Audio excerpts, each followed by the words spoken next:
Assalamualaikum warahmatullahi wabarakatuh. Jumpa lagi bersama saya Dani Rahmatullah.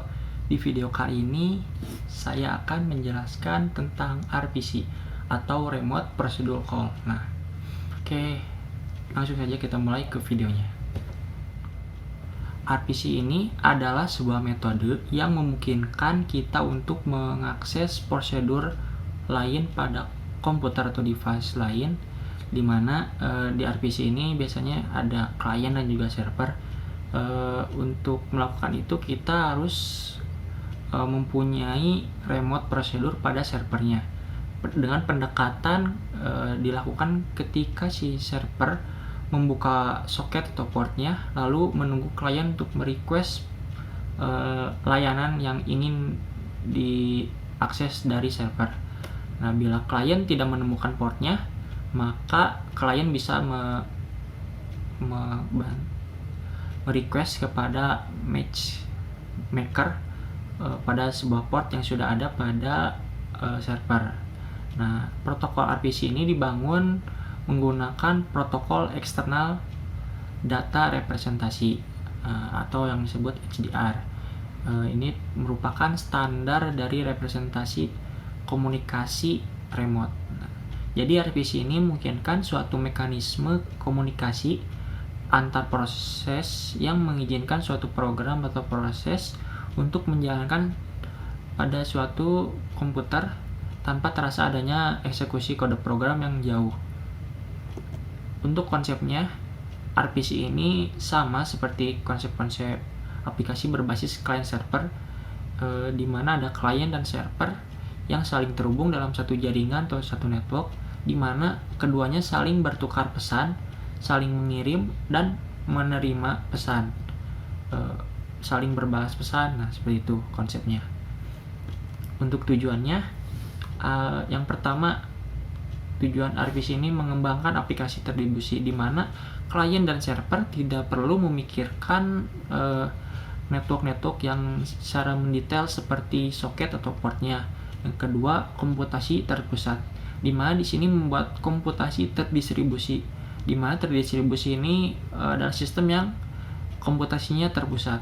Yang ketiga, mengefisienkan pesan. Di sini RPC ini menghilangkan atau menyembunyikan beberapa pesan-pesan, dan idealnya ini pada aplikasi client server. Dan yang terakhir, pengelolaan sistem menjadi fleksibel. RPC ini digunakan untuk admin sistem, sehingga seorang admin jaringan dapat mengakses sistemnya dan mengelola sistemnya dimanapun dan kapanpun selama sistemnya terhubung ke jaringan. Untuk fungsinya sendiri, memperluas konsep prosedur, di mana sini itu memperluas konsep konvensional dari suatu prosedur, di mana nantinya mempunyai alamat sama dengan lokasi prosedur yang dipanggil. Dan yang kedua ada mengidentifikasi UTP dan UDP, di mana RPC ini mengasumsi keberadaan UTP dan UDP untuk membawa pesan data dalam komunikasi suatu programnya.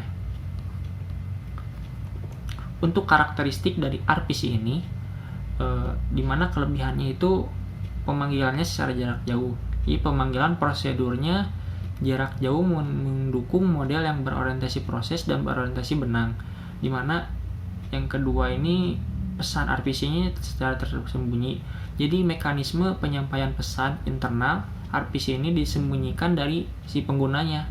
Dan yang ketiga adalah lokal prosedur, di mana saat pemanggilan prosedur ini menggunakan prosedur yang secara lokal, di mana seperti soket smelling dan unsmelling ini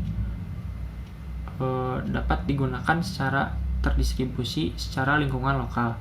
Dan yang terakhir ada efisiensi dalam protokol. Banyak lapisan protokol yang dihilangkan pada RPC ini untuk meningkatkan kinerja dari sistemnya. Dan dari mana ada kelebihan, ada kekurangan. Kekurangan yang pertama dari RPC ini sulit dalam penyesuaian terhadap perubahan static relationship antara klien dan si servernya. Dan yang kedua, masih menggunakan prosedural. Sini tuh sangat ketinggalan ya dibandingkan object oriented programming. Jadi RPC ini masih menggunakan prosedural. Yang ketiga, RPC ini hanya dapat pass by value, tidak bisa menggunakan pass by reference. Dan terakhir ada komunikasinya secara peer-to-peer, di mana komunikasi ini antara satu klien dan satu server atau one to one at a time. Di sini ada layer RPC. Nah, RPC ini tuh berjalan di antara layer network dan transport pada layer OSI. Untuk RPC ini tuh mempunyai layer tersendiri. Ada yang pertama lapisan tertinggi atau highest layer, di mana lapisan ini merupakan lapisan yang bersentuhan secara langsung dengan sistem operasi, mesin, dan jaringan tempat RPC berjalan. Layer ini banyak digunakan pada pembuatan dan pemrograman RPC karena penggunaan layer ini sama saja dengan pengguna RPC. Pada high layer ini banyak service atau layanan yang dibutuhkan klien. Nah, yang tengah-tengah ini adalah lapisan menengah atau intermediate layer, di mana lapisan ini pada layer ini usernya tidak harus terhubung dengan soket, sistem operasi, dan implementasinya.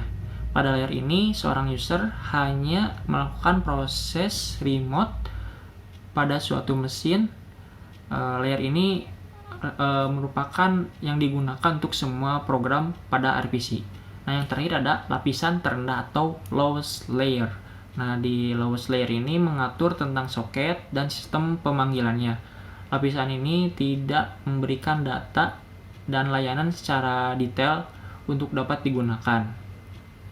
Nah, yang selanjutnya ada arsitektur RPC, di mana arsitektur RPC ini terdapat klien dan server.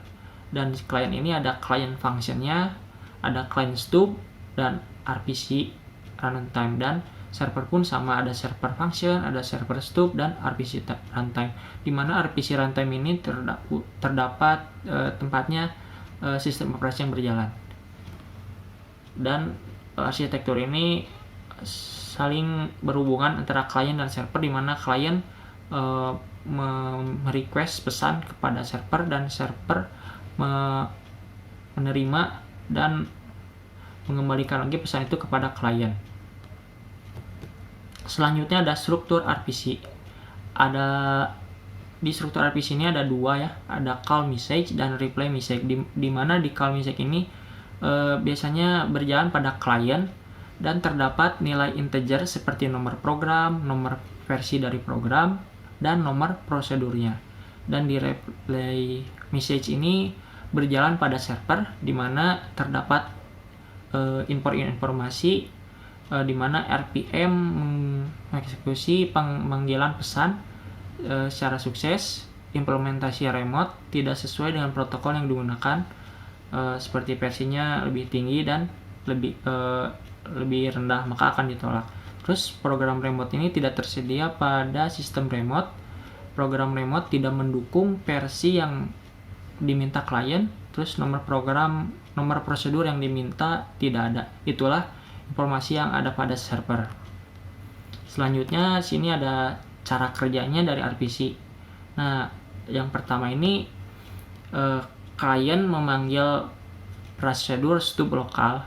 Kemudian prosedur stub ini akan memberikan parameter atau dalam suatu paket yang dikirim ke jaringan. Terus fungsi dari network pada sistem operasi ini akan dipanggil oleh stub untuk mengirim suatu pesan, di mana kemudian kernel akan mengirim pesan ke sistem remote. Terus stub pada sisi server ini akan melakukan proses unsmell pada paket yang dikirim dalam jaringan itu. Terus stub pada server mengeksekusi prosedur pemanggilan lokalnya. Jika eksekusi prosedur ini telah selesai, maka eksekusi diberikan kembali ke stub server. Nah, di stub server akan melakukan proses small solve lagi dan mengirimkan pesan nilainya dibalikan ke jaringan, di mana si stub klien ini membaca pesan ini yang dengan menggunakan fungsi pada jaringan. Terus proses unsmelled ini kemudian dilakukan pada pesan ini dan nilai kembalinya akan diambil dan kemudian diproses pada proses lokal. Nah, jika proses di atas yang tadi disebutkan dilakukan ini secara berulang-ulang dalam pengeksekusiannya RPC dalam suatu remote system. Nah, kita ke bagian akhir dari kesimpulan.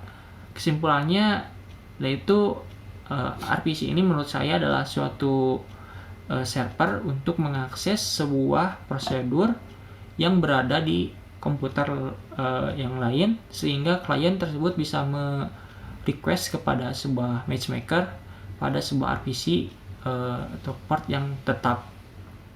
Dalam RPC ini terdapat proses autentifikasi yang digunakan untuk mengidentifikasi server dan kliennya. Namun teknologi RPC ini masih memiliki kelemahan-kelemahan yang dimana terletak pada fungsi RPC yang berhubungan dengan pertukaran pesan-pesan melalui protokol TCP/IP.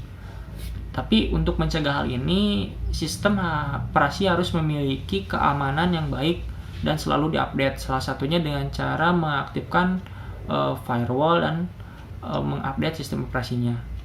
Oke, mungkin cukup sekian dari penjelasan saya mengenai RPC ini. Jangan lupa like, comment, share, and subscribe. Dan jumpa lagi bersama saya di video selanjutnya. See you!